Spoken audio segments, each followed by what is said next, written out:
किसी समय की बात है। एक छोटे से गांव में एक पुरानी हवेली थी। ये हवेली बहुत ही भूतिया मानी जाती थी। गांव वाले कहते थे कि रात के अंधेरे में हवेली से डरावनी आवाज़ें आती थीं और कभी-कभी किसी के रोने की आवाज़ें भी सुनाई देती थीं। किसी भी व्यक्ति में उस हवेली के अंदर जाने की हिम्मत नहीं थी। एक दिन एक युवक गांव में आया जिसका नाम रवि था। उसने अपने दोस्तों से हवेली के बारे में सुना था और उसने यह सोचकर कि ये सब अफवाहें हैं, हवेली में जाने का फैसला किया। रवि शाम को हवेली के पास पहुंचा और उसने देखा कि वहां कोई नहीं था।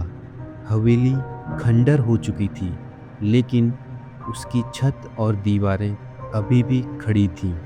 रवि ने मन ही मन तय किया कि वह कुछ देर हवेली के अंदर रहकर देखेगा कि क्या सचमुच वहाँ कोई भूत प्रेत है। जैसे ही रवि हवेली के अंदर घुसा, उसको हवा में एक अजीब सी ठंडक महसूस हुई। फिर अचानक उसकी आंखों के सामने एक धुंधला सा चेहरा दिखाई दिया। वो बहुत डर गया, लेकिन उसने साहस नहीं खोया। उसने चेहरे से पूछा, तुम कौन हो और यहाँ क्यों हो? चेहरे ने धीमी आवाज में जवाब दिया, मैं एक बुरी आत्मा हूँ जो इस हवेली में कैद हो गई है।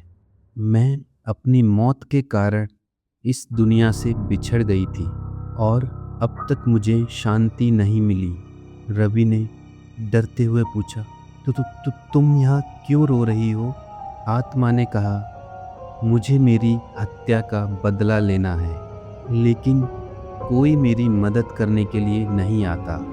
रवि ने कहा, अगर तुम मुझे बताओ कि तुम्हारे साथ क्या हुआ था, तो मैं तुम्हारी मदद करने की कोशिश करूँगा। आत्मा ने कहानी बताई, मैं एक समय में इस हवेली की मालकिन थी।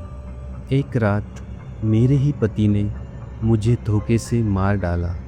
उसके बाद मुझे इस हवेली के तहखाने में दफन कर दिया। कोई मुझे कभी ढूंढ नहीं पाया, इसलिए अब मैं यहाँ फंसी हूँ। रवि ने आत्मा से कहा कि मैं तुम्हारी मदद करूँगा। तुम्हारी आत्मा को तभी शांति मिलेगी जब तुम अपना बदला लेकर इस दुनिया से चली जाओगी। आत्मा की बातें सुनकर रवि ने पुलिस को जानकारी दी और तहखाने से कंकाल को निकाला।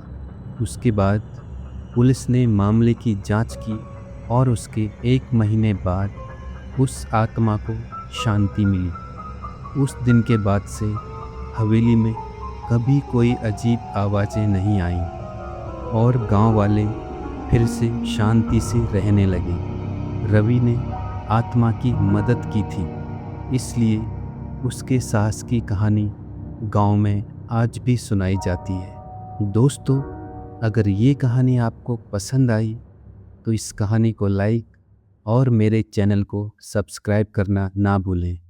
मिलते हैं एक और नई कहानी के साथ। तब तक के लिए नमस्कार।